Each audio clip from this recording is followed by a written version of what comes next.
तरह से दिल्ली में लगातार ऑक्सीजन को लेकर के पॉलिटिक्स हो रही थी। बार बार हाई कोर्ट और सुप्रीम कोर्ट को उसमें इंटरफेरेंस करना पड़ रहा था। इन सब चीजों को लेकर के आखिर इतनी ऑक्सीजन की किल्लत क्यों हुई, आखिर ये समस्याएं क्यों उत्पन्न हुई, आखिर इस पे राजनीति क्यों हो रही है, इन सब चीजों को लेकर के बीजेपी के राष्ट्रीय प्रवक्ता संबित पात्रा जी अभी कुछ ही देर में वर्चुअल प्रेस कॉन्फ्रेंस करने जा रहे हैं। आइए आपको सीधे वही लिए चलते हैं।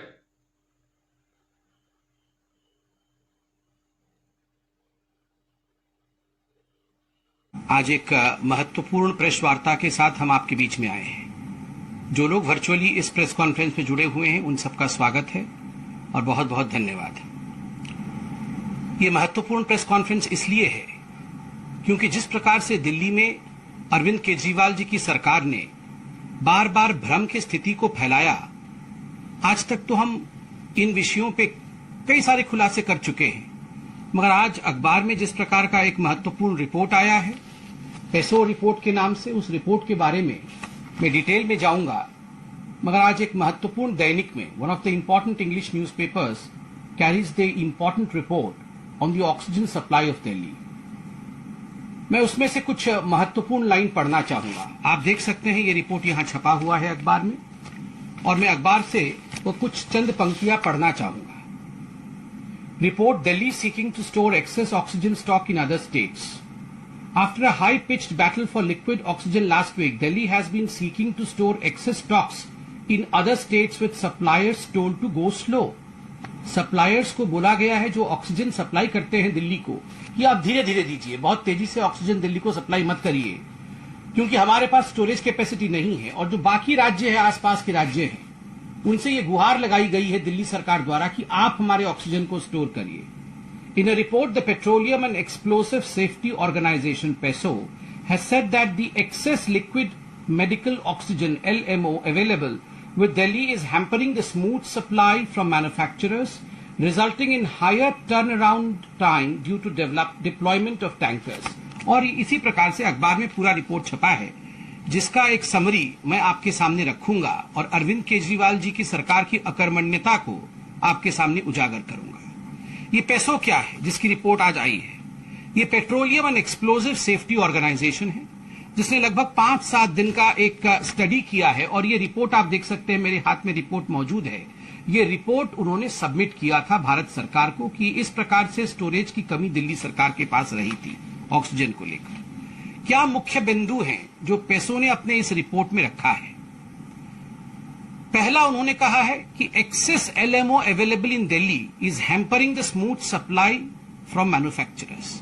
कि आज दिल्ली के पास, ये कोई आज का रिपोर्ट नहीं है, आज हम जब 14 तारीख बैठे हुए हैं, 14 तारीख मई का, ये रिपोर्ट आज का नहीं है, ये 9, 10, 11 ये पहले का रिपोर्ट है, विगत संडे का रिपोर्ट है, पिछले शुक्रवार का, पिछले शनिवार का रिपोर्ट है।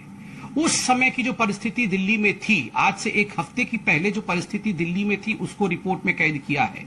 और वो कहते हैं कि एक्सेस सप्लाई दिल्ली में ऑक्सीजन की हो रही थी और हम सप्लाई कर रहे थे, दिल्ली इसको स्टोर नहीं कर पा रही थी, और इसका नतीजा हो रहा था जो टर्न अराउंड टाइम होता है, टैंकर आएगा, टैंकर यहां ऑक्सीजन अनलोड करेगा LMO, और उसके बाद टैंकर वापस जाएगा।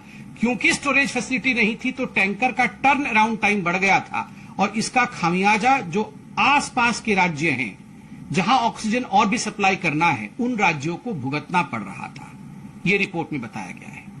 दूसरी बात, आपको पता होगा, अरविंद केजरीवाल बतौर मुख्यमंत्री और दिल्ली की जो सरकार है, उन्होंने कोर्ट्स में भी जाके डिमांड रखा था, सुप्रीम कोर्ट में, हाई कोर्ट में, कि हमें oxygen 700 metric tonne, 750 metric tonne, कहीं उन्होंने 900 तो कहीं उन्होंने 935 मेट्रिक टन, इस प्रकार के ऑक्सीजन की रिक्वायरमेंट की बात आज से एक हफ्ते पहले की थी। मैं आपको सूची भी दे दूं कि पहली बात उन्होंने 700 मेट्रिक टन का डिमांड किया था, यह मई 5 को किया था, और मई 8 तारीख को, मई 8 को भी उन्होंने इसको रीआइटरेट अर्थात पुनः इसको दोहराया था कि हां, हमें 700-750 मेट्रिक टन के आसपास ऑक्सीजन चाहिए। और ये तो बड़ा आश्चर्य का विषय है कि उसी समय जो ऑक्सीजन बुलेटिन जारी हुआ था, मुझे याद है, एग्जैक्ट डेट भी बताऊं तो 6 मई को, और ये हमने पहले भी प्रेस कॉन्फ्रेंस किया था, जहां अरविंद केजरीवाल 730 मेट्रिक टन चाहते थे। उन्होंने धन्यवाद भी दिया था केंद्र सरकार को, वहीं ऑक्सीजन बुलेटिन जारी करके राघव चड्ढा जी जो ये सारा देख रहे हैं, उन्होंने 976 मेट्रिक टन ये डिमांड किया था एक ही दिन में, कुछ मिनटों के अंतराल में ये हुआ था। तो एक सेंस ऑफ कंफ्यूजन था। और आज पेसो जो है, ये पेसो उसी को रिपोर्ट करके प्रस्तुत कर रहा है। वो कहता है कि मई 5, मई 6, मई 8, मई 9 को दिल्ली की डिमांड 700-730 मेट्रिक टन के आसपास की थी। मगर उसी दौरान जब ये डिमांड दिल्ली सरकार कर रही थी, अरविंद केजरीवाल जी कर रहे थे, उनके पास अल्टरनेट स्टोरेज स्पेस, उन्होंने उसे अंग्रेजी में अल्टरनेट स्टोरेज स्पेस कहा है। किसी प्रकार का alternate storage space Arvind Kejriwal ji ने दिल्ली में निर्मित नहीं किया था और दिल्ली में मौजूद नहीं था। तो क्या कर रहे थे? अगर स्पेस मौजूद नहीं है तो अरविंद केजरीवाल जी ने आसपास के राज्यों को चुपके से इन्फॉर्म किया कि आप हमारा स्टोर करो ऑक्सीजन, और सप्लायर को फोन करके चुपके से कहा कि आप अभी सप्लाई रोक दो, इतना ऑक्सीजन भेजने की आवश्यकता नहीं है। कुछ उदाहरण उन्होंने दिया है और ये टेब्यूलेटेड फॉर्म में एक उदाहरण है कि किस प्रकार से सप्लायर से कितना कितना ऑक्सीजन रोकने के लिए गुहार किया गया। मैं ये उदाहरण आपके सामने बिल्कुल वैसे ही रखूंगा जैसा कि इस रिपोर्ट में रखा गया है। अब देखिए, संडे को अर्थात विगत संडे को 9 तारीख को एक लिंडे प्लांट है फरीदाबाद का, जो one of the most important suppliers है दिल्ली का ऑक्सीजन को लेकर। तो लिंडे प्लांट का एलएमओ जो सप्लाई करती है, उसको कुल मिलाकर के संडे को 120 मेट्रिक टन दिल्ली को सप्लाई करना था, 120 metric ton.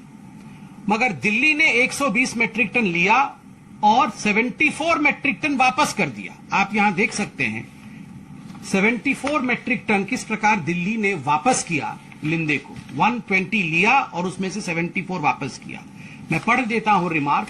Out of the 120 metric tons supplied directly to Delhi government from Linde Eastern Sector plants, 74 metric ton was returned by the Delhi government to the Linde Faridabad plant due to non-availability of storage space or less demand in Delhi.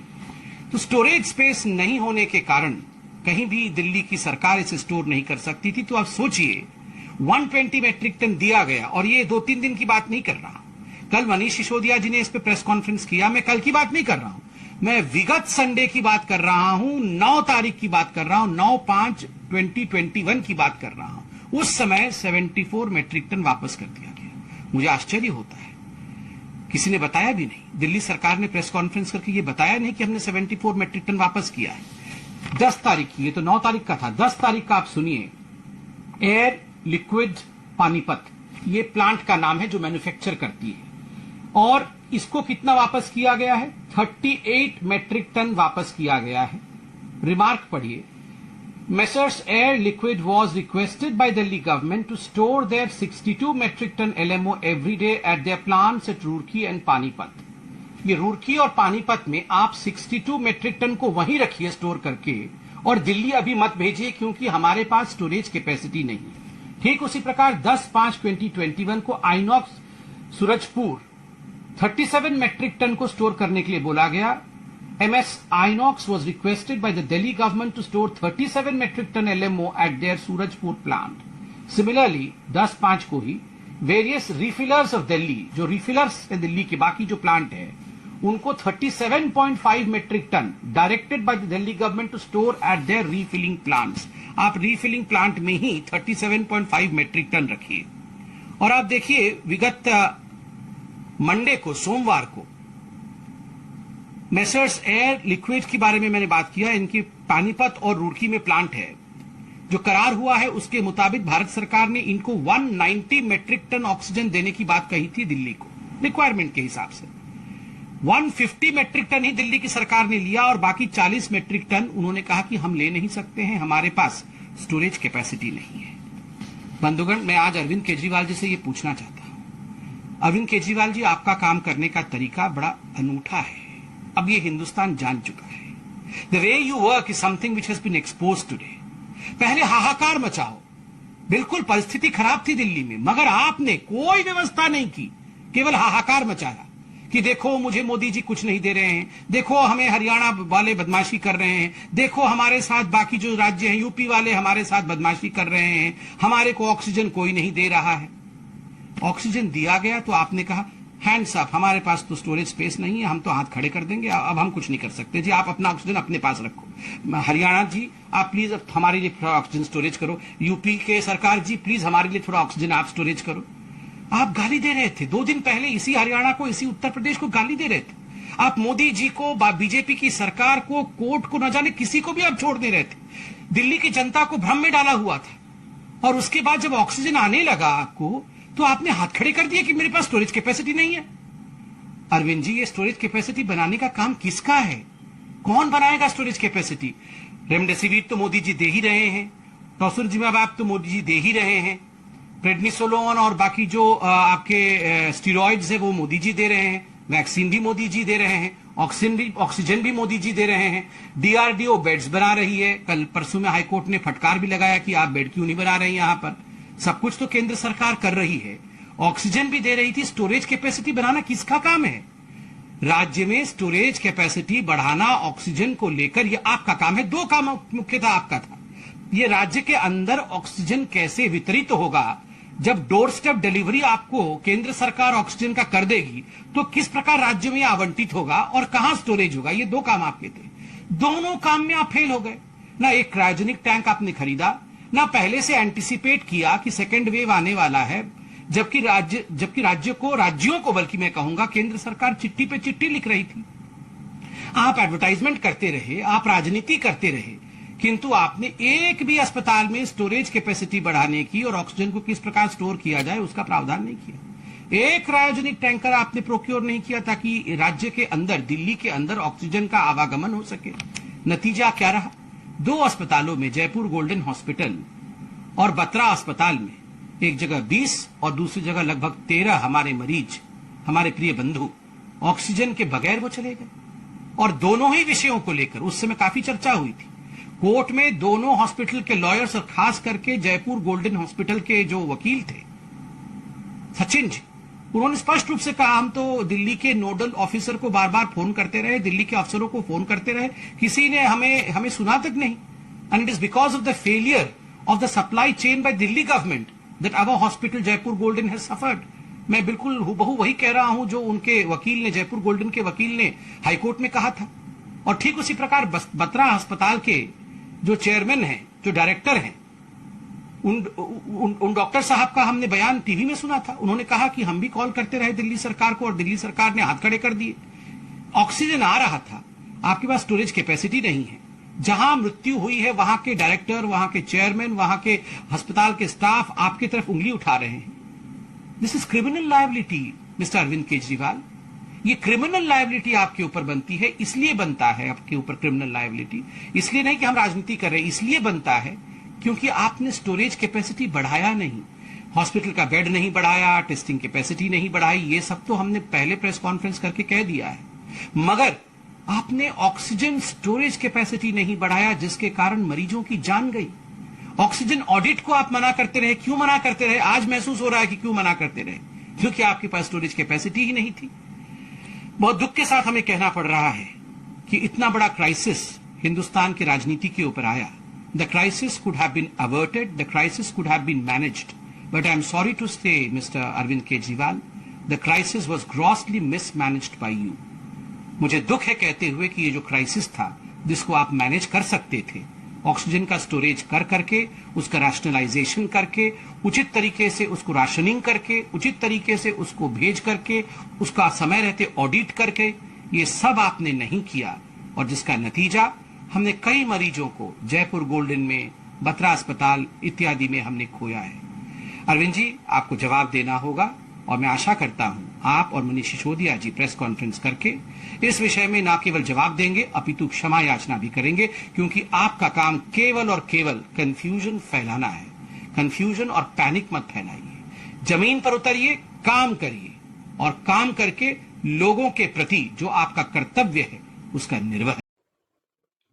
जब से कोविड-19 की महामारी आई है, लोगों के चेहरे पे हंसी खत्म हो गई है।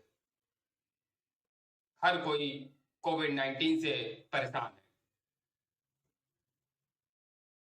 इस चीज को लेते हुए हम अपना मेरी कलम से का एक नया एपिसोड बहुत जल्दी लेके आ रहे हैं। और एपिसोड का नाम है हंसना जरूरी है। चाहे परिस्थितियां कैसी भी हो, लेकिन कोई भी हमारी खुशियां हमसे नहीं छीन सकता, हमारा परिवार हमसे नहीं छीन सकता। इसके लिए हमें हमेशा आत्मनिर्भर बनना है, हमें निडर बनना है और हर हाल में हर जंग के लिए तैयार रहना है। इसलिए सभी की सभी लोग अपने मन में ये ठान ले कि हम सभी को वैक्सीनेशन जरूर कराना है, मास्क लगाना है, सोशल डिस्टेंस का पालन करना है और साथ में किसी प्रकार का कोई भी लक्षण हो तो हमें RT-PCR टेस्ट जरूर कराना है, क्योंकि सावधानी और निगरानी ही कोरोना वायरस को मात दे सकती है। अब तो DRDO ने भी एक मेडिसिन बनाई है जिससे ऑक्सीजन लेवल को बहुत अच्छी तरह मैनेज किया जा सकता है। उस टैबलेट का नाम है 2-deoxy-D ग्लूकोज। हमें DRDO को भी बधाई देनी चाहिए। DRDO और रेड्डीज ने मिल करके इसको तैयार किया है। हमारा नया एपिसोड मेरी कलम से का देखना मत भूलें।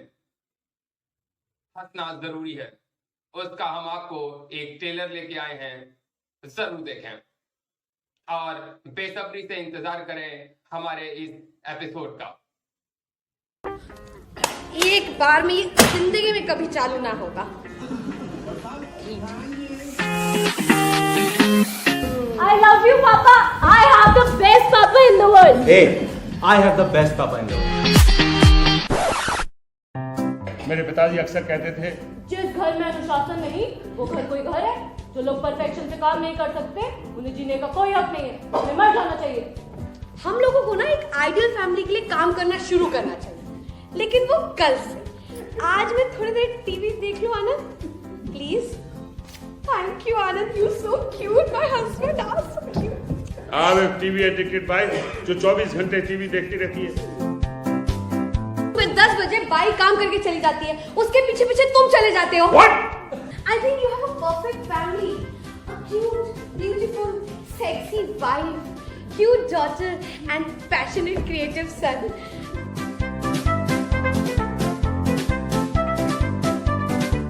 अरे मिले तो पूछो ना, 3 दिन हो गए मैंने बच्चों की शक्ल नहीं देखी। बच्चे हैं कहाँ, कर क्या रहे हैं? आई एम सॉरी टू से, लेकिन पूजा का परफेक्शन से दूर दूर तक कोई नाता नहीं। कहीं तो कुछ गड़बड़ है।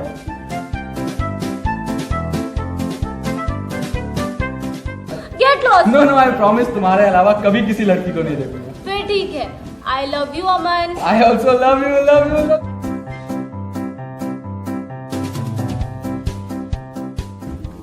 Hashtag morning coffee, hashtag no makeup look, hashtag messy hair, hashtag woke up like this. Post 1000 like तो आने ही चाहिए, मतलब आ ही जाएंगे। हाँ तो मिस्टर बीन क्या चल रहा है? नहीं मिस्टर बीन नहीं पापा, बेन, मोटी बेन।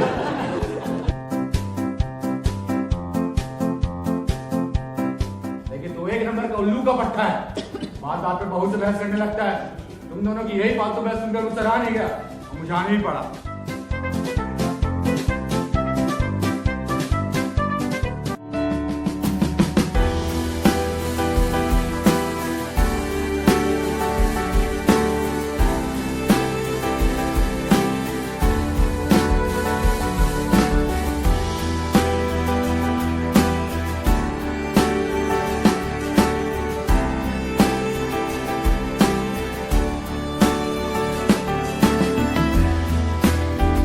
हेलो, हाँ अम्मा। ओफो अम्मा, हेलो अम्मा। अम्मा, अरे ये कौन से नंबर से फोन कर रही हो अम्मा? तुम्हारी अम्मा की याद आ रही है तुमसे। बुला लूं उनको? कमाल, आप कहते हो बच्चों को समझाओ, बच्चे कहते हैं आप पापा को क्यों नहीं समझाती? आप लोगों को समझाने के चक्कर में मेरा तो अब सीधे रुख करते हैं मध्य प्रदेश का, जहां मध्य प्रदेश के मुख्यमंत्री शिवराज सिंह चौहान जनता को संबोधन करने जा रहे हैं।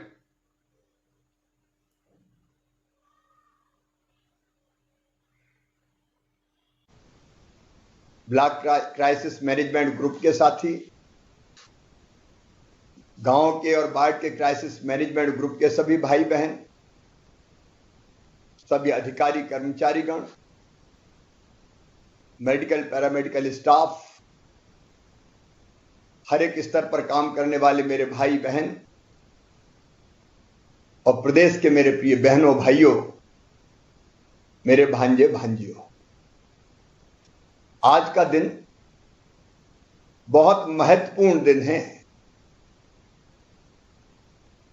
आज अक्षय तृतीया है। आज भगवान परशुराम की जयंती है। आज ईद का पवित्र त्योहार है। मैं आप सबको शुभकामनाएं देता हूं, बधाई देता हूं और परमपिता परमात्मा से ये प्रार्थना करता हूं कि सुख समृद्धि और रिद्धि सिद्धि मध्य प्रदेश और देश की जनता की जिंदगी में आए और कोरोना संक्रमण को हम ठीक से नियंत्रित करके अपनी जनता को राहत दिला पाए। आज मैं अपने भांजे भांजियों से माफी मांगना चाहता हूं, उनसे जिनका विवाह संपन्न होने वाला था। अक्षय तृतीया पर हजारों की संख्या में पवित्र परिणय के बंधन में हमारे बेटा बेटी बंधते हैं, लेकिन आज कोई विवाह का आयोजन नहीं हुआ, क्योंकि कोरोना के संक्रमण को देखते हुए मैंने आपसे अपील की थी कि मई महीने में कोई शादी नहीं, कोई विवाह नहीं। माफ करना मेरे बच्चों, लेकिन जिंदगी ज्यादा महत्वपूर्ण है, इसलिए विवाह ना करने का फैसला किया।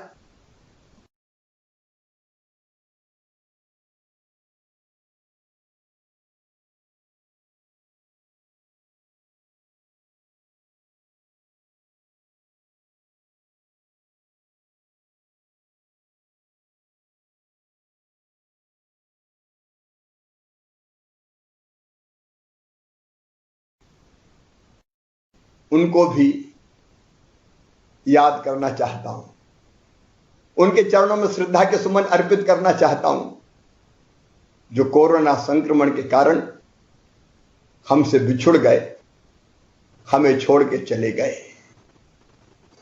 इस महामारी ने हमसे कई अपनों को छीना है। हमारे सांसद गए, हमारे विधायक साथी गए, पत्रकार मित्र गए, सामाजिक कार्यकर्ता गए, अनेकों अपने बिछुड़े हैं। कोरोना वॉरियर्स को भी कई को हमने खोया है। जब ये सोचते हैं तो मन व्यथित होता है, पीड़ा से भर जाता है। पीड़ा गहरी है, दर्द बड़ा है, लेकिन इस दर्द को सहते हुए भी हमें आगे बढ़ना पड़ेगा। हमने देखा ऐसे बच्चे भी हैं जिनके सिर से अपने माता पिता का साया उठ गया। ऐसे बुजुर्ग भी हैं जिनने अपने बुढ़ापे की लाठी के सहारे खो दिए। लेकिन आज मैं कहना चाहता हूं, जिम्मेदारी से कहना चाहता हूं, कोई बच्चा अपने आप को अनाथ ना समझे। मेरे होते हुए, प्रदेश की सरकार के होते हुए किसी बच्चे को अनाथ नहीं रहने दिया जाएगा। वो प्रदेश के बच्चे हैं, हमारे बच्चे हैं, उनकी चिंता हम करेंगे। और इसलिए हमने योजना बनाई कि ऐसे बेटा बेटी जिनके परिवार में कोई कमाने वाला सदस्य नहीं रहा, उनको जब तक वो सक्षम नहीं हो जाते 5,000 रुपया मासिक पेंशन दी जाएगी। हमने तय किया है, पात्रता ना होने के बावजूद भी ऐसे परिवारों को निःशुल्क राशन दिया जाएगा। ऐसे बच्चे हमारे बच्चे हैं, उनकी निःशुल्क शिक्षा का इंतजाम किया जाएगा। और अगर ऐसे परिवार में कोई सदस्य ऐसा है, पिता नहीं है, मां है या कोई बहन है, भाई है, जो कुछ काम धंधा या व्यवसाय कर सकता है, तो उसको सरकार की गारंटी पर बिना ब्याज का लोन भी काम धंधा प्रारंभ करने के लिए दिलवाया जाएगा। मेरे प्रिय बहनों और भाइयों, कई अपने बिछुड़े हैं, लेकिन आगे तो हमें बढ़ना ही होगा। और इसलिए मैं उनको प्रणाम करते हुए, कोरोना वॉरियर्स, साल भर से ज्यादा हो गया, 1.25 साल लगातार जूझ रहे हैं।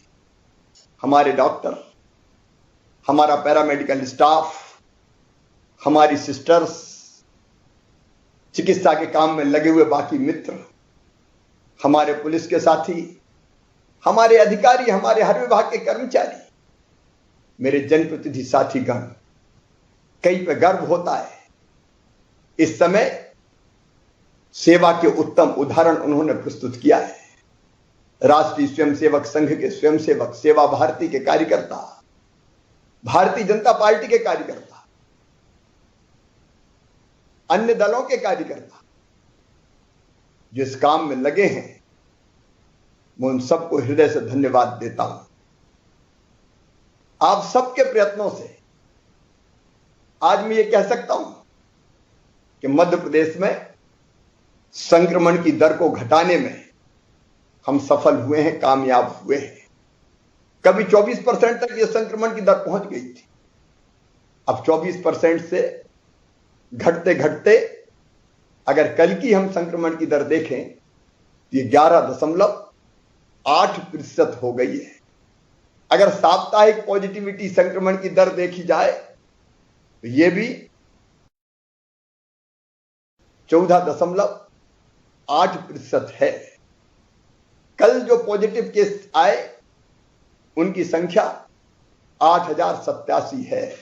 हम 13,500 तक पहुंच गए थे।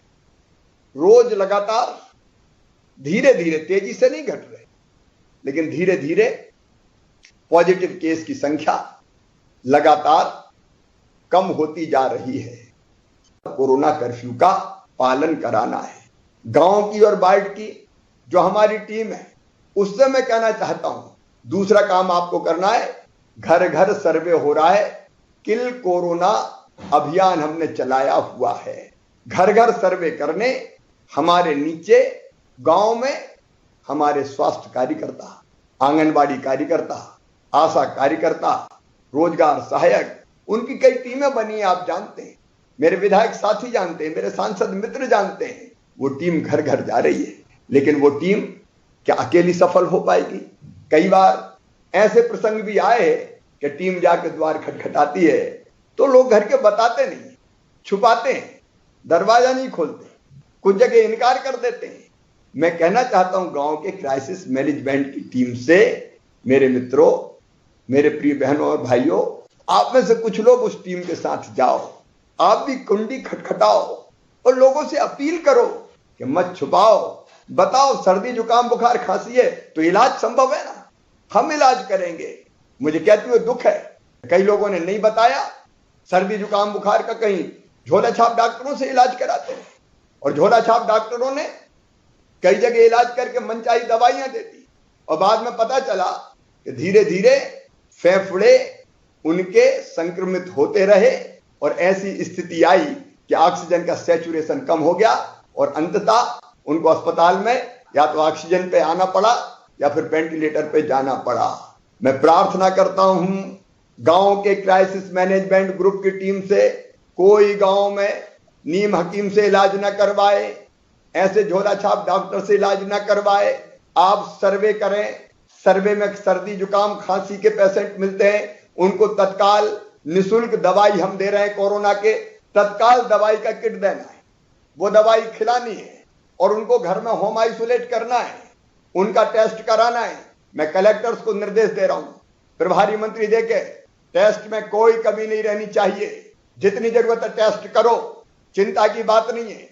ज्यादा संक्रमित निकलेंगे तो निकलेंगे, हम पहचान तो लेंगे समय पे, और पहचान को उनका इलाज तो कर लेंगे। इसलिए उनका टेस्ट करना, जब तक टेस्ट की रिपोर्ट ना आए, घर आइसोलेट करना मतलब अलग रखना, और घर में जगह ना हो तो ये भी मैं गांव के क्राइसिस मैनेजमेंट ग्रुप से कह रहा हूं कि क्वारंटाइन सेंटर पंचायत भवन में, स्कूल में अब बनाओ ना। चाय, नाश्ता, भोजन, पानी, दवाई सबकी व्यवस्था हम कर रहे हैं। उसके लिए मैं आपको वचन देता हूं, हम धन की कोई कमी नहीं आने देंगे। और अगर लगता है कि तबीयत थोड़ी और ज्यादा खराब है तो कोविड केयर सेंटर, आज 350 के आसपास कोविड केयर सेंटर खुले हुए हैं। आज मैंने समीक्षा की 25% बेड भरे हुए हैं, बाकी बेड खाली हैं। तो हमने कहा के लिए ये कोविड केयर सेंटर बना है, आप वहां ले जाओ ना, या तो घर में ठीक से होम आइसोलेशन, इसकी व्यवस्था कौन देखेगा? क्या अकेला मैं देख सकता हूं? आपको देखना है गांव के क्राइसिस मैनेजमेंट ग्रुप को। होम आइसोलेशन में उसकी पूछताछ फोन से की जाती है 2 बार, वो पूछताछ ठीक से हो रही कि नहीं हो रही, कोई दिक्कत तो नहीं है। आप भी चेक करते रहिए। होम आइसोलेशन से अस्पताल जाने वाले मरीजों की संख्या 0.7% है, बाकी घर पे ही ठीक हो जाते हैं। लेकिन मैं गांव में और वार्ड में अपने क्राइसिस मैनेजमेंट ग्रुप से प्रार्थना कर रहा हूं कि होम आइसोलेशन वालों की देखरेख बाहर से कर लो, फोन से कर लो, उनकी चिंता कर लो, उनको ढाढ़स दो, उनको साहस बंधाओ। योग से निरोग कार्यक्रम हमने शुरू किया है, जिसमें कई जगह, मैं सबकी बात नहीं कर रहा है, योग प्रशिक्षक उनको प्राणायाम और आसन की भी सिखाने का काम ऑनलाइन करते हैं। अगर वहां चिंता हो गई वो ठीक हो जाएंगे मित्रों। वहां अगर लगता है कि कोविड केयर सेंटर में ले जाना है, वहां हम उनको ले जाएं। कोविड केयर सेंटर में भी दवाई, उपचार, भोजन इत्यादि की ठीक व्यवस्था है। और अगर वहां से जरूरत पड़ेगी तो वहां एम्बुलेंस है, वहां से हम अस्पताल ले जाएंगे। भगवान करे वैसी नौबत ना आ पाए। लेकिन दूसरा काम जो आपको करना है, जिसके लिए आज मैंने आपको कष्ट दिया है, गांव के क्राइसिस मैनेजमेंट ग्रुप को कि सर्वे ठीक से करवा के हम संक्रमितों की पहचान कर लें और उनका प्रॉपर इलाज हम शुरू करवा दें, ताकि उनको स्वस्थ भी कर सकें और उनकी जान भी हम बचा सकें। आपको इसके साथ एक काम और करना है। गांव का क्राइसिस मैनेजमेंट ग्रुप ही यह काम कर सकता है कि आपके गांव में राशन, शहर में भी राशन की दुकान पर मैं कह रहा हूं, वार्ड के क्राइसिस मैनेजमेंट ग्रुप से फ्री में निःशुल्क राशन देने की व्यवस्था माननीय प्रधानमंत्री जी ने 2 महीने की और हमने 3 महीने की व्यवस्था की है। अब एक व्यक्ति के पास 1 महीने में कम से कम 10 किलो राशन जाना है।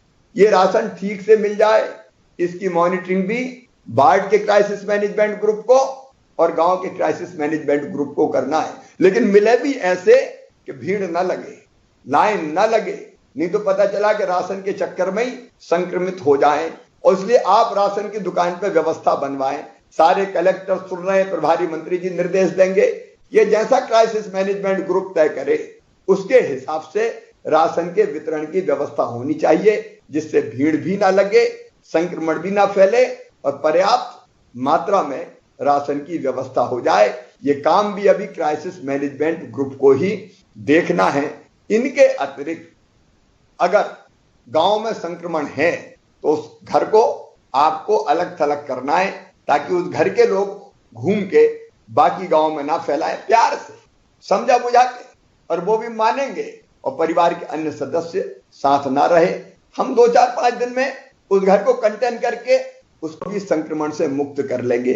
अगर मनरेगा की मजदूरी होनी है और गांव में संक्रमित अगर 5 से ज्यादा है तो आप मनरेगा की मजदूरी कृपया करके कुछ दिन के लिए रोक दीजिए। बाकी जरूरत है तो हम व्यवस्था कर देंगे। और जहां नहीं है संक्रमित, हम मनरेगा की मजदूरी जारी रह सकती है। अगर 1-2 है तो आप जो मनरेगा की मजदूरी करे वो इस ढंग से करे कि एक दूसरे के पास भीड़ ना लगे, ऑक्सीमीटर वहां रहे, थर्मामीटर वहां रहे, ताकि उनको प्रॉपर तौर पे हम चेक भी कर पाए। ये काम भी आपको करना है। जहां तेंदुपत्ते की तुड़ाई होना है वो भी ध्यान रखेंगे कि ऐसा ना हो कि तेंदुपत्ते की तुड़ाई संक्रमित कर दें। ऐसी एक नहीं 10 चीजें निकल सकती है जिसका इंतजाम आपको करना है। मैं एक और उपार्जन की बात, किसानों से उपार्जन का काम चल रहा है। लगभग 100 लाख मीट्रिक टन गेहूं हम खरीद चुके हैं, भंडार भर दिए किसानों ने।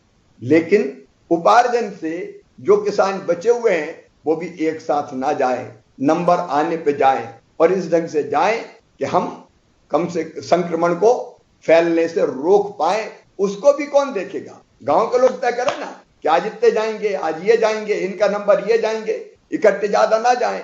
ऐसे अनेकों उपाय। और एक काम और दे रहा हूं मैं अभी आपको, जिसको ऊपर से विधायक मॉनिटर करेंगे, सांसद मॉनिटर करेंगे कि पेयजल की समस्या अगर कहीं हो तो आप तत्काल ब्लॉक के क्राइसिस मैनेजमेंट ग्रुप को बताइए। वहां विधायक जी हैं, विधायक जी के साथ साथ सीओ जनपद पंचायत है, एसडीएम है, बाकी सांसद प्रतिनिधि या सांसद जी है, ये लोग तत्काल व्यवस्था करेंगे।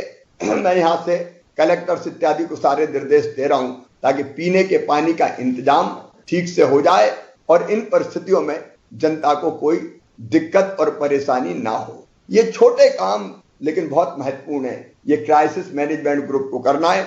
आज एक फैसला और मैं कर रहा हूं कि क्राइसिस मैनेजमेंट ग्रुप की टीम से एक स्वास्थ्य समिति भी हम बना देंगे। ये स्वास्थ्य समिति, इसमें 3 जनता के प्रतिनिधि रहेंगे और 2 शासकीय रहेंगे और चौकीदार को हम ये जवाबदारी दे रहे हैं कि गांव में सर्दी जुकाम बुखार है वो तत्काल सूचित करे। ये सूचना देने का काम बरसों से हमारे चौकीदार साथी करते रहे हैं ताकि वहां टीम भेज के सर्वे करवाया जा सके।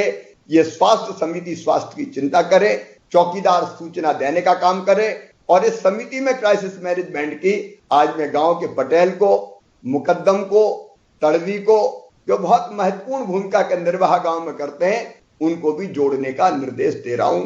ये हो गया गांव का क्राइसिस मैनेजमेंट ग्रुप का काम। बाढ़ के क्राइसिस मैनेजमेंट ग्रुप को घर घर सर्वे नहीं हो रहा शहर में, नगर पंचायत में तो हो रहा है, नगर पालिका नगर निगम में घर घर सर्वे नहीं हो रहा। वहां कोविड सहायता केंद्र खोले हैं, फीवर क्लिनिक खोले हैं। सर्दी जुकाम बुखार है, आप गाड़ी घुमाइए, अपील कीजिए कि किसी को जरूरत है, नगर निगम नगर पालिका गाड़ियां घुमाए, आपके गाइडेंस पे घुमाए और वो ये बताएं कि कोविड केयर सेंटर पर अगर सर्दी जुकाम बुखार है तो तत्काल आए, वहां टेस्ट भी हो जाएगा, दवाइयों का वितरण भी हो जाएगा। बाकी होम आइसोलेशन इत्यादि की व्यवस्था जैसे गांव में मैंने बताई है वैसे ही बाढ़ की क्राइसिस मैनेजमेंट समिति को करना है। ब्लॉक की क्राइसिस मैनेजमेंट कमेटी का काम है विधायक की लीडरशिप में अपनी बाकी टीम के साथ पूरे ब्लॉक में कोरोना कर्फ्यू का ठीक ढंग से पालन हो। हमारी क्राइसिस मैनेजमेंट कमेटी ब्लॉक की देखेगी कि ब्लॉक में कौन से गांव हैं जहां संक्रमण फैला है, उन गांवों में माइक्रो कंटेनमेंट एरिया बनाना, वहां दवाई इत्यादि का बेहतर इंतजाम करना। जो हमारा ब्लॉक का चिकित्सालय है, चाहे वो सामुदायिक स्वास्थ्य केंद्र हो, चाहे वो प्राथमिक स्वास्थ्य केंद्र हो, उसकी व्यवस्थाएं देखना। कोविड केयर सेंटर की सारी व्यवस्थाओं का निरीक्षण करके उनको सुचारू बनाए रखने के काम में पूरी तरह से गाइड करना, मार्गदर्शन करना ताकि वहां ठीक व्यवस्थाएं बनी रहे और दवाइयों से लेके बाकी सारी व्यवस्थाएं गांव में ठीक बनी रहे। इसकी भी मॉनिटरिंग हमारे ब्लॉक के क्राइसिस मैनेजमेंट ग्रुप को करना है। पीने का पानी से लेके मनरेगा की मजदूरी तक राशन ठीक से गांव तक पहुंचा कि नहीं, गांव में पहुंच जाए तो गांव में गांव की क्राइसिस मैनेजमेंट कमेटी देखेगी, उसका इंतजाम भी ब्लॉक की हमारी क्राइसिस मैनेजमेंट कमेटी को करना है। और कुल मिला के ब्लॉक में संक्रमण को खत्म करने के लिए जो आवश्यक उपाय है वो ब्लॉक की क्राइसिस मैनेजमेंट कमेटी को करना है। जिले की क्राइसिस मैनेजमेंट कमेटी का काम है कि वो पूरे जिले में कोरोना कर्फ्यू लागू करे और उसके साथ साथ ये सारी व्यवस्था, आपको जिला अस्पताल की व्यवस्थाएं देखना है, मेडिकल कॉलेज है तो कमिश्नर के साथ मिलके वहां की व्यवस्थाएं देखना है। आपको जिले में ऑक्सीजन की आपूर्ति के मामले का निरीक्षण करते रहना है ताकि कहीं कोई कमी ना हो। दवाई, उपकरण, कोविड केयर सेंटर ये सब ठीक ढंग से संचालित हो, इसका आपको इंतजाम करना है।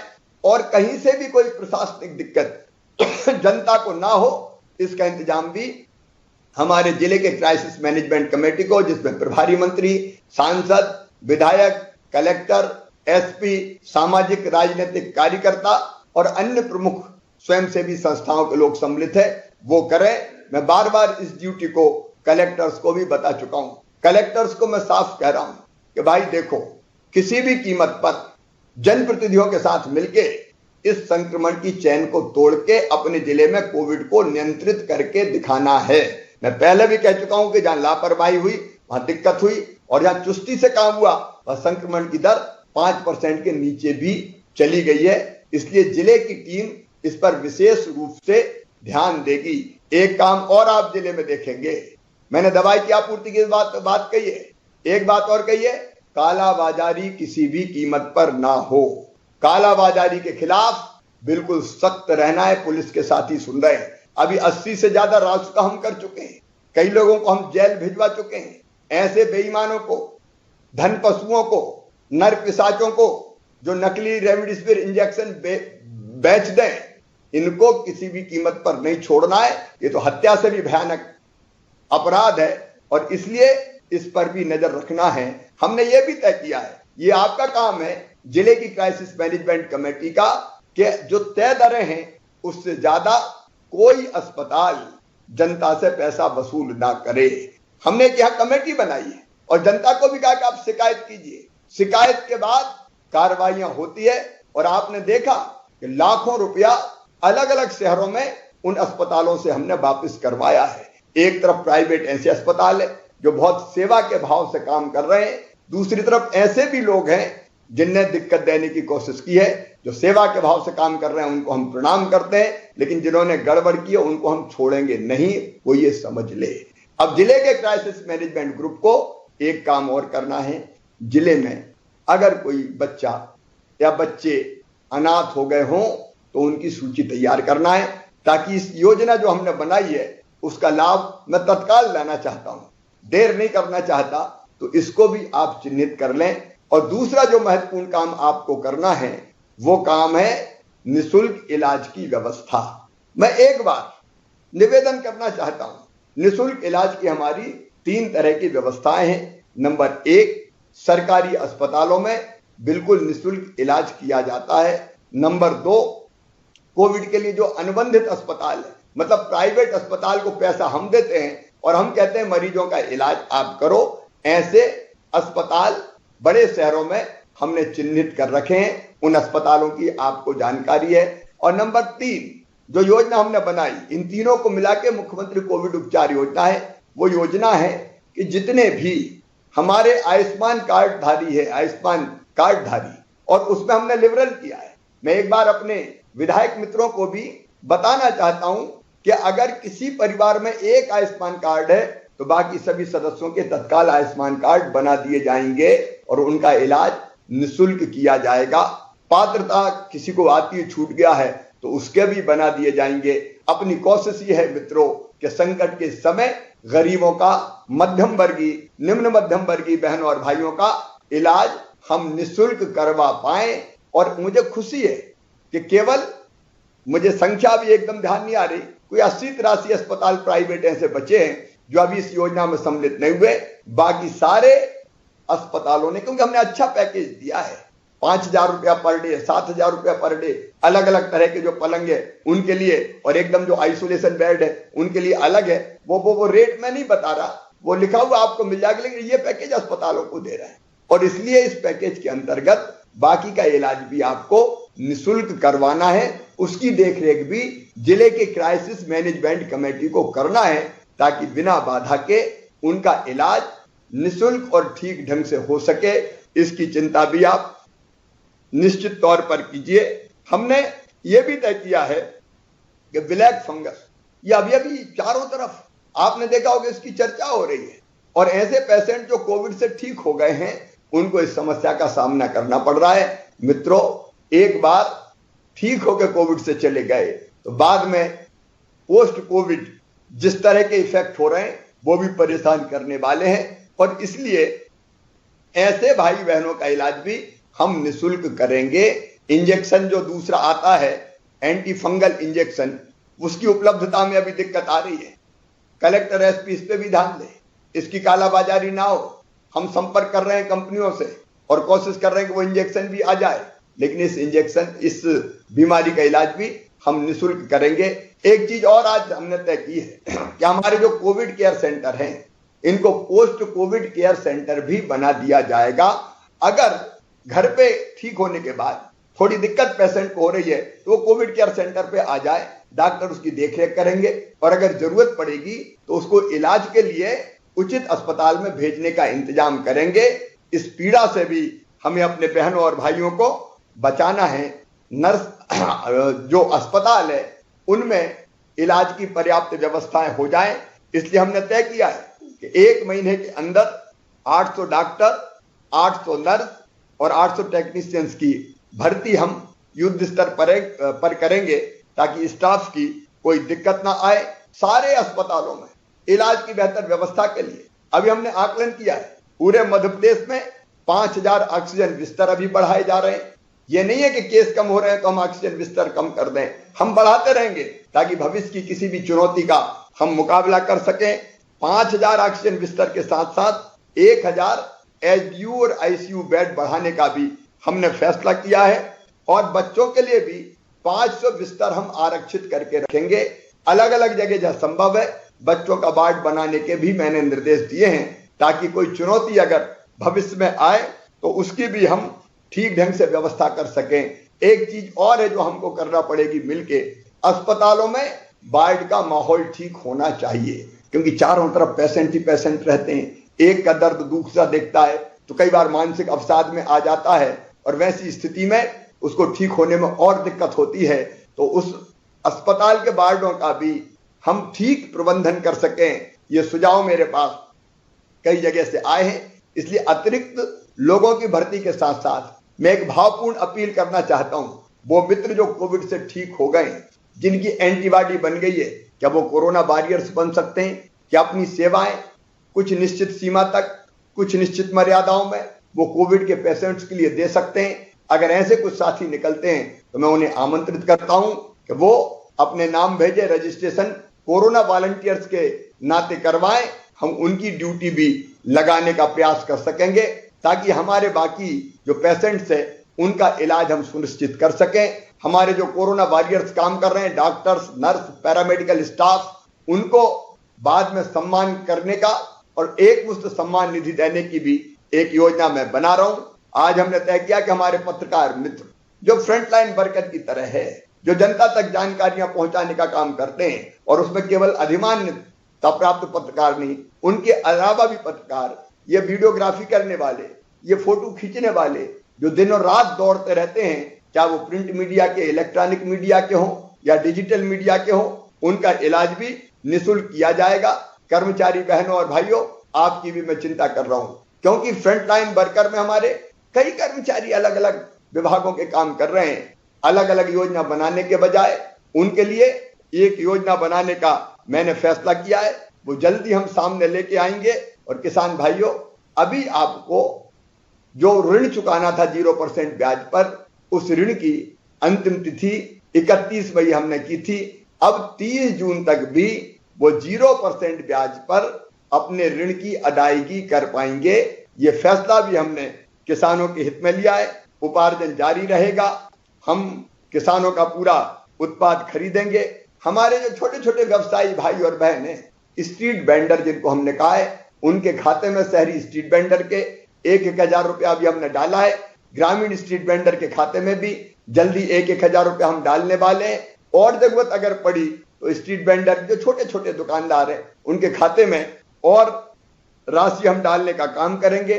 मेरे बच्चे जो 10th के बोर्ड का एग्जाम देने वाले थे, उनकी 10वीं की परीक्षा अब नहीं होगी। मूल्यांकन के आधार पर ही उनको मार्कशीट दे दी जाएगी और बाद में अगर भविष्य में कोई ये चाहेगा कि मुझे 10वीं की परीक्षा में कोई अच्छे अंक लाना है तो बाद में कभी परीक्षा दे सकेंगे। 12वीं की परीक्षा जो बोर्ड की परीक्षा होती है, बच्चों के कैरियर के लिए जो महत्वपूर्ण होती है, वो 12वीं की परीक्षा भी अब हमने स्थगित कर दी है। बाद में जब परिस्थितियां सामान्य होगी, क्योंकि परीक्षा से महत्वपूर्ण मेरे बच्चों की जिंदगी मेरे लिए है, जब परिस्थितियां सामान्य होगी तो उन सामान्य परिस्थितियों में 20 दिन का समय देके ये परीक्षाएं आयोजित कर ली जाएगी ताकि हमारे बच्चे सुरक्षित रह सकें। महिला सेल्फ हेल्प ग्रुप जो बहुत अद्भुत काम करता है, उनके भी हम साथ खड़े हैं। उनको अनेक कामों से हमने जोड़ा है, लेकिन अब जन जागरण अभियान के लिए महिला सेल्फ हेल्प ग्रुप का पूरी तरह से उपयोग हम करेंगे। मैं विधायक मित्रों से कहना चाहता हूं कि कुछ जागरण रथ हम बनाएंगे जो जन जागरण का काम करे, और जन जागरण में चाहे वो इलाज का मामला हो, संक्रमण फैलने से रोकने का मामला हो, कोरोना कर्फ्यू के पालन का मामला हो, उनका सबके बारे में वो अपील करेंगे। ऐसी योजना भी हम बना रहे हैं ताकि हम जनता को ढंग से एजुकेट कर सकें। और कुछ लोग वैक्सीन के बारे में भ्रम फैलाने का काम कर रहे हैं, उस भ्रम को भी दूर करने का हमको पूरा प्रयास करना होगा। वैक्सीनेशन के मामले में मैं अलग से किसी दिन जनता के बीच में चर्चा करूंगा। इतना मैं आज जरूर बताना चाहता हूं कि हमने अपने 18 साल से ऊपर के बच्चों के वैक्सीनेशन के लिए 5,29,00,000 डोज का ऑर्डर दिया है। कंपनियां एक सीमा तक डोजेज की पूर्ति अभी कर पा रही है, लेकिन इस महीने अभी हमें 10 लाख डोज और इन बच्चों के लिए मिलेंगे। 45 प्लस के लिए अलग से डोज है, तो उसकी पूरी रणनीति पर मैं अलग से चर्चा करूंगा। लेकिन कम से कम उसके मामले में कोई भ्रम ना रहे, इसकी कोशिश हमको निश्चित तौर पर करनी पड़ेगी। मित्रों, अनेकों काम है जो हमें करने हैं। एक मैं कहना चाहता हूं, आज अभी ऐसी स्थिति नहीं है कि हम ये कह सके कि संक्रमण को हमने पूरी तरह से काबू में कर लिया है। अभी हमारे यहां साप्ताहिक संक्रमण की दर मैंने 14% के आसपास बताई थी और कल की 11.8%। और इसलिए आज वो समय नहीं आया है कि हम कोरोना कर्फ्यू में कोई ढील दें। जिला क्राइसिस मैनेजमेंट कमेटी से मैं ये आग्रह करना चाहता हूं कि अपने यहां की परिस्थितियां देखें, पॉजिटिविटी देखें और फिर वो इस कोरोना कर्फ्यू को आगे बढ़ाने का फैसला ले लें। ये उनको अभी लेना ही होगा, नहीं पूरे किए किराए पर हमारा पानी फिर जाएगा। अगर एकदम हमने कुछ ओपन किया तो फिर ऐसी परिस्थिति बन जाएगी कि संक्रमण फिर बढ़ जाएगा। लेकिन जिन जिलों में संक्रमण की दर बहुत नीचे चली गई है, वो अपने क्राइसिस मैनेजमेंट ग्रुप की बैठक करें और प्रदेश से चर्चा करके आगे भविष्य में कब खोलना है, और खोलना भी है तो वैज्ञानिक तरीके से खोलना है, एक साथ नहीं खोलना है। उसके बारे में प्रदेश से चर्चा करके वो फैसला करेंगे। मैं एक आग्रह और करना चाहता हूं कि देखिए, कोरोना वायरस, ये जो वायरस है, ये वायरस तो अभी रहने वाला है। दुनिया में जब जब महामारी आई, 100 साल में एक बार आती, लोग बताते हैं इतिहास को, तो वो 3-4 साल तक कम से कम रहती है। ये 3-4 साल तक वायरस तो रहेगा, और इसलिए हमको वायरस के रहते हुए अपनी जिंदगी को जीने की आदत डालनी पड़ेगी। मतलब कोरोना संक्रमण रोकते हुए हमको अपना आचरण और व्यवहार करके परिस्थितियों को सामान्य बनाने की कोशिश करनी पड़ेगी। अगर एकदम हम निकले, भीड़ भाड़ निकली, तो फिर आप मानिए कि संक्रमण फिर से हमें दबोच लेगा, और कितना नुकसान होता है ये हम अपनी आंखों से देख चुके हैं। और इसलिए मैं निवेदन करना चाहता हूं क्राइसिस मैनेजमेंट ग्रुप को, लोगों को एजुकेट करने का काम करना पड़ेगा। गांव के लोगों को भी और शहर के भाई बहनों को भी, सबको समझना पड़ेगा कि कोरोना संक्रमण रोकने के अनुरूप व्यवहार करते हुए हमें जीने की आदत डालनी पड़ेगी। मतलब अब कुछ समय तक भव्य और बड़े आयोजन नहीं होंगे, भीड़ भरी शादियां नहीं होगी, अलग अलग तरह के कार्यक्रम जिनमें भीड़ इकट्ठी होती है वो प्रतिबंधित अभी लंबे समय तक रहेंगे। मास्क लगाना, दूरी बना के रखना, परिस्थिति सामान्य होने के बाद भी, और बार बार हाथ धोते रहना, इसको अपने दिनचर्या का अंग बनाना पड़ेगा। एक अपील और मैं अपने प्रदेश के बहनों और भाइयों से करना चाहता हूं। देखिए, हम अपनी जीवन शैली बदलें, और जीवन शैली बदलने का अर्थ यह है कि जो योग या व्यायाम कर सकते हैं जरूर करें। मैं तो सबसे अपील करूंगा, जरूर करें। यह शरीर को स्वस्थ रखेगा। शरीर की रोग प्रतिरोधक क्षमता बढ़ानी पड़ेगी। एक बढ़ेगी टीकाकरण से और दूसरी बढ़ेगी अपने आचरण से। इसलिए योग, व्यायाम, प्राणायाम उचित शिक्षक से सीख लीजिए, उसको अपने जीवन का अंग बना लीजिए। सूरज के संपर्क में रहना भी सीखिए, वो पावर हाउस है हमारा, और सूरज की धूप भी नई ऊर्जा और ताकत हमको प्रदान करती है। और भोजन में भी मेरा निवेदन है, क्योंकि मैं आपके परिवार का सदस्य हूं, हमारे प्राचीन ऋषियों ने कहा है भोजन कैसा करना चाहिए, तो उन्होंने कहा हितभुक, मितभुक, ऋतभुक। हितभुक मतलब शरीर के लिए जो हितकारी हो आप वही खाओ, मित भुक का मतलब भूख से थोड़ा कम खाओ, और ऋतु भुक का मतलब ऋतु में जो चीजें, जो फल सब्जियां और बाकी चीजें पैदा होती है उनका सेवन करो। हम खाने के लिए ना जिए, अच्छा स्वास्थ्य रखने के लिए खाएं, ये मेरा आपसे निवेदन है। और एक बात और, हम ऑक्सीजन प्लांट लगा रहे हैं, 100 से ज्यादा ऑक्सीजन प्लांट पूरे मध्य प्रदेश में लग रहे हैं। युद्ध स्तर पर लगाने का हम प्रयास करेंगे। इनमें से अनेकों जून में ही प्रारंभ हो जाएंगे, ये हमारी कोशिश है, क्योंकि आगे ऐसे संकट को हम आने नहीं देंगे। उसके लिए हम दिन और रात काम कर रहे हैं। लेकिन ऑक्सीजन का सबसे बड़ा प्लांट है तो वो तो है पेड़ पौधा। मैं रोज आजकल एक पौधा बिना किसी गैप के लगाता हूं।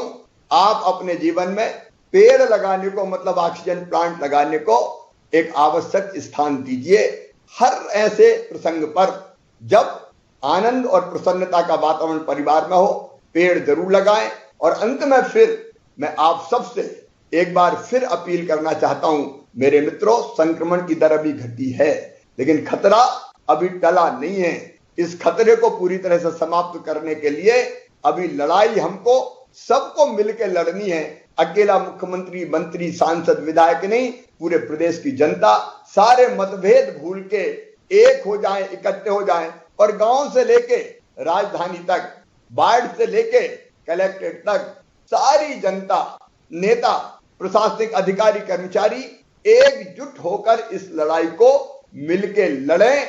मुझे पूरा विश्वास है कि मध्य प्रदेश को संक्रमण नियंत्रण करने की दृष्टि से एक आदर्श राज्य बनाकर ही हम चैन की सांस लेंगे। मध्य प्रदेश को पूरी तरह से संक्रमण से हम मुक्त करेंगे आपके सहयोग से। तो मेरे साथ संकल्प लीजिए कि हम मिलके इस संक्रमण को रोकने के हर उपाय को करेंगे। जनता करेगी, जनप्रतिनिधि करेंगे, प्रशासनिक अधिकारी करेंगे, और हम सब मिलके इस संक्रमण की चैन को तोड़ के प्रदेश को कोरोना से मुक्त कराएंगे। और आगे भी अपना व्यवहार ऐसा रखेंगे जिससे संक्रमण ना फैल पाए।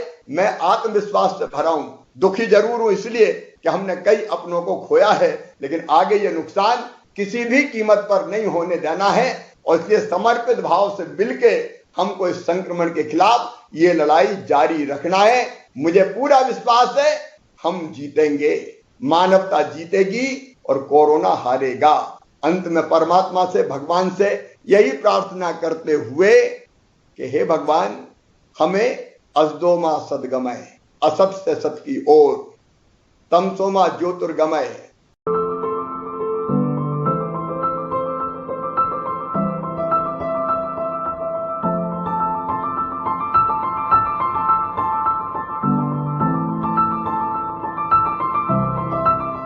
दोस्तों, विचार कीजिए, विचार कीजिए, विचार कीजिए। हमें जीतना है, हमें जीतना है। हम जीत सकते हैं। सिर्फ आपका साथ चाहिए, सिर्फ आपका साथ चाहिए। संकेतों को समझिए, संकेतों को समझिए, गलतियों को सुधारिए, तय कीजिए, तय कीजिए हमें किस दिशा में जाना है। हमें किस दिशा में जाना है। चैनल पर कुछ वीडियो क्लिपिंग देखकर बहुत अच्छा लगा। मोर नाच रही हैं, स्वच्छ पानी में मछलियां तैर रही हैं, जानवर, पशु पक्षी खुलेआम विचरण कर रहे हैं, और इंसान कोरोना वायरस महामारी के कारण घर में बैठने के लिए विवश है। समय बड़ा बलवान। जो देश हमें घर, मकान, रोजी रोटी कमाने के अवसर देता है, क्या उस देश की देखभाल हम सबको मिलकर नहीं करनी चाहिए? लेकिन कई लोग सोचते हैं हमें क्या। ये गलत बात नहीं है। प्राकृतिक पर्यावरण में कितनी शुद्धता आ गई है। सड़कें साफ दिख रही है, नदियों का पानी कितना निर्मल हो गया है। सड़कों पर डर के मारे कोई थूक नहीं रहा है। काश हम ऐसे ही रहकर प्रकृति के साथ कोई खिलवाड़ ना कर रहे होते। तब न सही, पर क्या हम अब भी ऐसे नहीं रह सकते कि पर्यावरण को यथासंभव नुकसान ना पहुंचाए? इस महामारी के कारण ही सही, हमें ये तो मानना ही पड़ेगा कि बार बार चेतावनी देने के बाद भी हमने पर्यावरण को विषैला किया है, नदियों को गंदा किया है और करते ही जा रहे हैं। सरकार कब तक करेगी? क्या हमारा कुछ फर्ज नहीं बनता? इस महामारी में जहां लाखों लोग संक्रमित हुए हैं और हजारों की मृत्यु हुई है, उसी वायरस ने अपनों के बीच रहने का और उन्हें अधिक से अधिक सहयोग का मौका दिया है। इसे समझने का प्रयास क्यों नहीं करते? हर चीज के दो पहलू होते हैं और हमें इस महामारी का ये पहलू समझना बहुत जरूरी है कि शायद ऊपर वाला हमें ये इशारा कर रहा है कि अभी भी वक्त है, संभल जाओ। ये पृथ्वी जिसे हमने अपने स्वार्थों के लिए सिर्फ और सिर्फ रौंदने का काम किया है, आज वो हमसे जवाब मांग रही है। जवाब उसके अंधाधुंध दोहन का, जवाब सामाजिक कलुषता का, जवाब सामाजिक जिम्मेदारियों का, और जवाब यही है कि हम सब जात पात धर्म और अधर्म की राजनीति को छोड़कर भाईचारे के साथ रहें और दूसरों को भी रहने दें और सबको अपना अपना धर्म निभाने दें। आज पूजा पाठ, भोग प्रसाद, बड़े बड़े यज्ञ, मंदिर, मस्जिद, गिरजाघर, गुरुद्वारे सारे बंद पड़े हैं। क्या इसका कारण ईश्वर है या फिर हम और हमारा समाज? हमें इस पर सोचना और विचार करना होगा। जय हिंद, जय भारत, वंदे मातरम। सुरक्षित रहें, सुरक्षित रहे, सुरक्षित रहें, सुरक्षित रहें, सुरक्षित रहें, सुरक्षित रहें।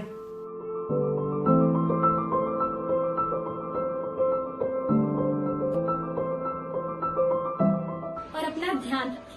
अपना ध्यान रखिए। अपना ध्यान रखें। अपना ध्यान रखें। अपना ध्यान रखें। अपना ध्यान रखें।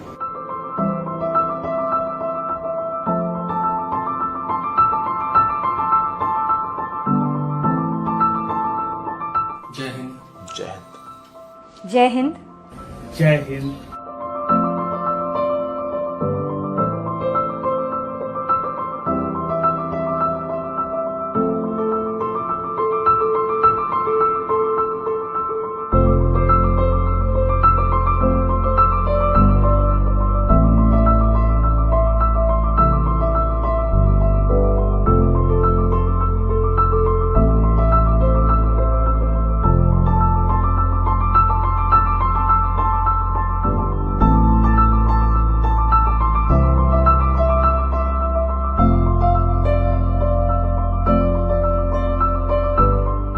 वंदे मातरम।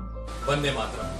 वंदे मातरम, वंदे मातरम, वंदे मातरम, वंदे मातरम। वंदे मातरम, वंदे मातरम, वंदे मातरम, वंदे मातरम। वंदे मातरम, वंदे मातरम, वंदे मातरम, वंदे मातरम। वंदे मातरम। सुरक्षित रहिए। जय हिंद, वंदे मातरम।